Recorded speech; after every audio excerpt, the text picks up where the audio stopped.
আজ 10 মার্চ রবিবার। আপনারা দেখছেন বেস্ট টিভি, সাথে আছি আমি হানিফ হোসেন।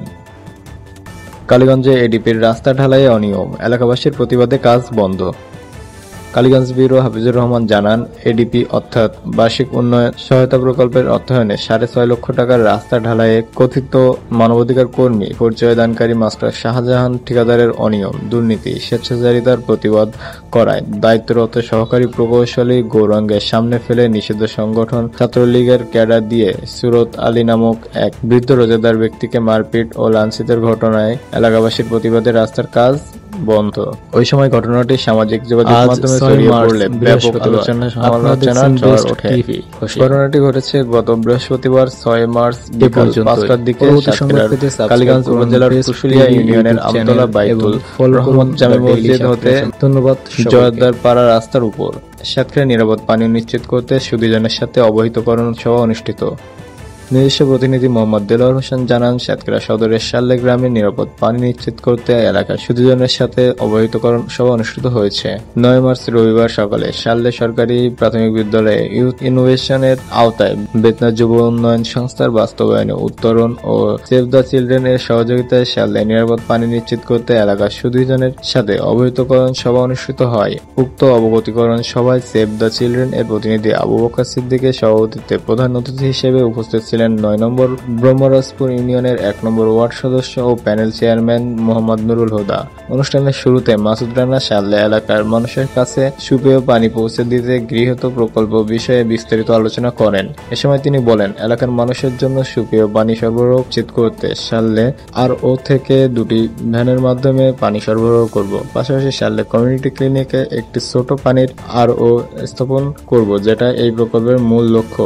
এরপর এই কাজের সহযোগী সংস্থার প্রতিনিধি কাজের অগ্রগতি, সম্ভাব্য চ্যালেঞ্জ নিয়ে অতিথিদের মধ্য থেকে সকলে উন্মুক্ত আলোচনা রাখেন। আশাশুনিতে 5 আসামি গ্রেপ্তার, গাঁজা উদ্ধার।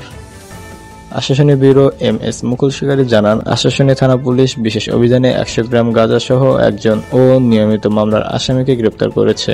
গ্রেপ্তারকৃতদের রবিবার সকালে আদালতে সোপর্দ করা হয়েছে। আশাশুনি থানার অফিসার ইনচার্জ মোহাম্মদ নোমান হোসেনের নেতৃত্বে থানা এলাকায় বিশেষ অভিযান পরিচালনা করলে SI তুষার কান্তি মাহাতো, SI অনাথ মিত্র, SI রাজীব মণ্ডল, SI মোহাম্মদ লিটন মল্লিক, ASI হান্নান মিয়া অভিযান চালিয়ে 100 গ্রাম গাঁজা সহ আসামি পদ্মবেউলা গ্রামের এনামুল সেদারের ছেলে শাহিন হোসেনকে পদ্মবেউলা বাজার হতে হাতে নাতে গ্রেপ্তার করেন।